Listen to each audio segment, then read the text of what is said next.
What is up, YouTube? So, alright, look, this is on me on this video because actually about 10 months ago, almost 11 months ago, I posted this video of me suggesting the Polarstar Jack to everyone else.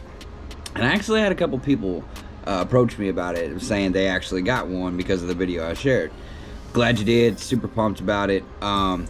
But being nearly a year later, is my thoughts the same? And the conclusion is yes, I still run a Polarstar Jack. No, not because it's the only engine I can get my hands on. No, because I just don't find any of them, the rest, like a Fusion or an F1, F2, Wolverine, anything on the Reline, anything like that, unacceptable. Because I ain't too good for another engine. In fact, I used to run not too long ago an N7 Milsim in a ARP9.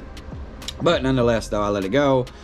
Still really highly enjoy the Polarstar Jack. And before we continue, have you seen this one?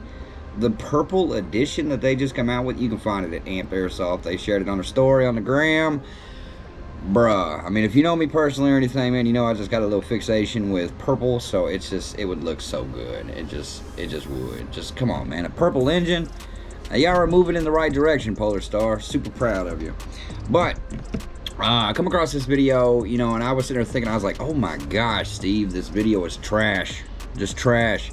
I was still very uncomfortable getting on a camera. I was still all this. I said a lot of this, that, and just stuttering over my words. I just couldn't get it out. So I want to refresh that and actually kind of do a 2-in-1, because I had a couple people ask me what's in my gun. So I kind of want to just post this video, just be current as in October, actually right before Halloween 2021.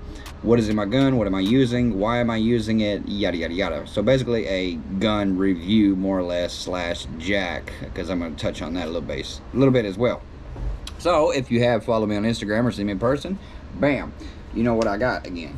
Yes, I was rocking the ARP9 not too long ago, with a ESG Euro Tactics grip on it is what I had on it, but now I'm back to a stock. Sorry for the light there. But I'm really enjoying this one. This is a G&G.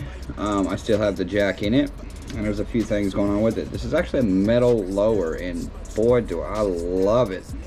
This is actually, I don't know what you would actually call it. I've been calling it since first time I ever seen it, Battleship Gray. And a lot of people seem to know what I'm talking about. If that's the stock name to it, couldn't tell you. But Battleship Gray on the upper receiver and the lower. I still got my sticker on there, all that stuff. I'm still running the speed cannon. This speed cannon is a 6-inch. I had a couple people ask about this thing as well. The lighter S tracer is the only one that works. That's it. Not anything else. Not a R, not a UVT one, nothing. Like just the S. And it's kind of a bummer. That's the downside to the cannon. But overall, the cannon is boss. It's carbon fiber. It's super lightweight. Screws on, screws off. Very simple. You got to take in kind of consideration, though. When I did a review on this cannon, if you want to see a little bit more on it, I'll post it up here. But check that out in a minute. This cannon, you got to take in consideration that the lighter S is inside of this, and the lighter S tracer is going to squeeze in about right there. So in turn, what you end up having to do is have a shorter inner barrel. And the inner barrel that I have in here now, I'll show you that this just screws off here. Very simple. Is a Lambda, I think that's how you say it. 601 steel inner barrel. Super like this barrel already. It is super short, but it still does its job. A lot of the gameplay that I do is fairly close. I'm not trying to, you know, catch somebody at 200 yards, you know, with my airsoft gun. So that's just not my style. It's not something I do. So, but Lambda 601 steel barrel. I think you can find them at Amps. I think I got this one at ACS here locally. But yeah, the cannon is super cool. Like I said, this is the 6-inch. The lighter S on there. The screws on. Very simple. That is a bummer too, though. It has the release right here. It's kind of like a set screw right there, look, Allen. set screw that you can pull this in and out. I choose to just screw it off because either way I'd have to be screwing something. No, anyways. The lighter S though, you have to take it off or pull it out to turn it on, because if y'all know, the button's on the inside, which sucks. I wish it was on the outside under the cap to charge it. But I slide it right back on. Very simple. You gotta line it up and find the hole. Got a few little adult puns going on here apparently. Screw it back on and it's good to go. Really nice. This is the PTS beaver tail grip. I like this one a lot. It's got a little bit of groove onto it. It's kind of a crazy looking little stempel that comes stock. Super cool. This is an amped airsoft braided line. This the speed trigger. So I'm not gonna pull this engine apart or pull this gun completely apart. That's the speed trigger, black one. This is the stock for the SSG1. The only thing I didn't put on here was the actual, I don't know if you want to call it a swivel or an adjuster or what the hell you want to call it. But you know, if you've seen the SSG1s, you know you can crank the stock down a lot, and I just don't care for it. I didn't like it since I first seen it. But their stocks itself are pretty dope. It's got a nice little curve to it because I'm coming back out of a, you know, Euro Tactics kind of feel, so I like to hold it kind of high so it kind of, you know, curves right in on my shoulder. Really like it. I'm running it with the EPM ones, the 250s, and the shorties. I have some for it, and there's reasons for this, and there's reasons for the gun change and why I have this gun. If you want to see that one, right there. The Jack. So, year later, what is it about this Jack? Well, to keep it a simple answer is, it just works. I have no issue with the Jack. Other than that, I have an issue getting this damn pin out. It works. And it's I tinkered with the idea for a little bit on getting a F2. I was, because a lot of people are like, well, you know, it's you can serve a little bit more ammo or air, a little bit more air efficient, yada yada yada. It has 2 solenoids, so on and so forth. That's not really enough for me to change engines just because of that situation. Maybe if I had a whole nother build, that'd be a whole different topic. So I still have the original black Polarstar Jack in here, and I have not had any issues with mine yet.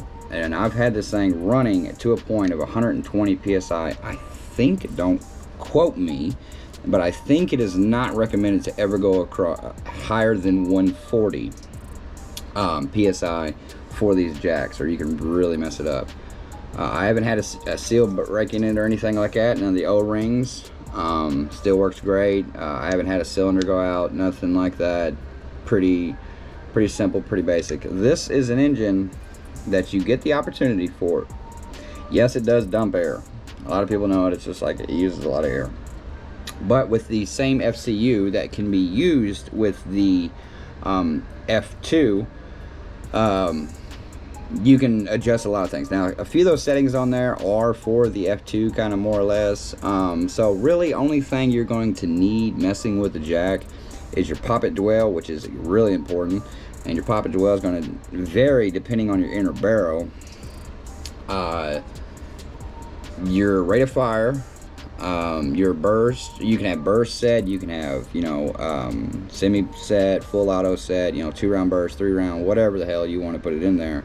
Ultimately, you get that option to mess around with in the FCU. If you're not familiar with the settings in the FCU, just don't go toying with it. Just take it to somebody with a chronograph to just, you know, kind of tune the gun a little bit more. Don't just start clicking buttons.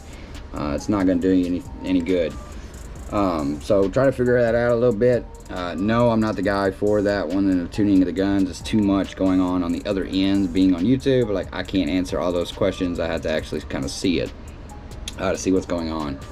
I actually been rocking the blue Super Pro, or the Pro version max hop up, but now I'm rocking the Retro Arms hop up.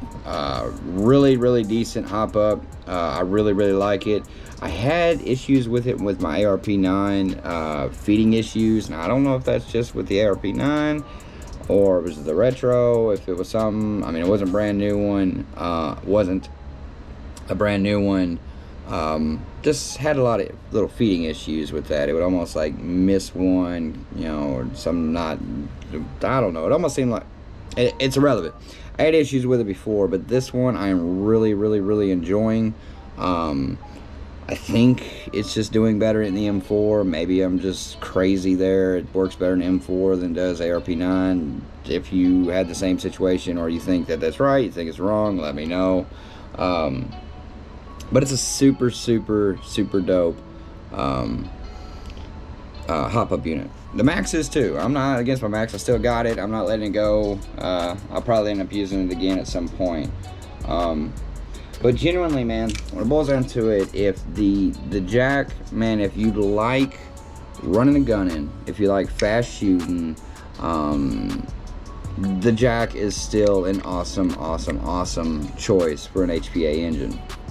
I'm not sure how much they're going for right now. I'm assuming over the little 300 mark. You might be able to find one used. O-ring Swarm are super cheap. I mean, I think I gave $3 for mine. I've never installed them. I just have them just as backup. If I'm playing one day and bam, one goes, then I have one on call. But it is still an awesome engine to this day, and I've been playing with it over a year now. And really have no real desire to reach out to grab another one unless I just build a different gun and just want to. But as of the moment, I have no reason to switch from the Polarstar Jack. Super dope. Plus, it's got a little skull on there. I mean, I'm just saying, the whole, you know, my whole pirate thing going on, and the little skull with the little bowl cut haircut. I'm just saying, man, it's just different and cool, you know. Hey, man, but check out Amped Airsoft. No, they do not promote me in any way, but I'm still throwing out the Polarstar Jack, the purple one. Here it is again. This is really cool. Hopefully they start coming out with different colors. Because really the only way you can see it is if you have your dust cover door off. You might be able to see it in there a little bit. You know, other than that, it's kind of just whatever. You know, you'll be able to see it when it's out like this, or what colors. But shout out to Polarstar for that.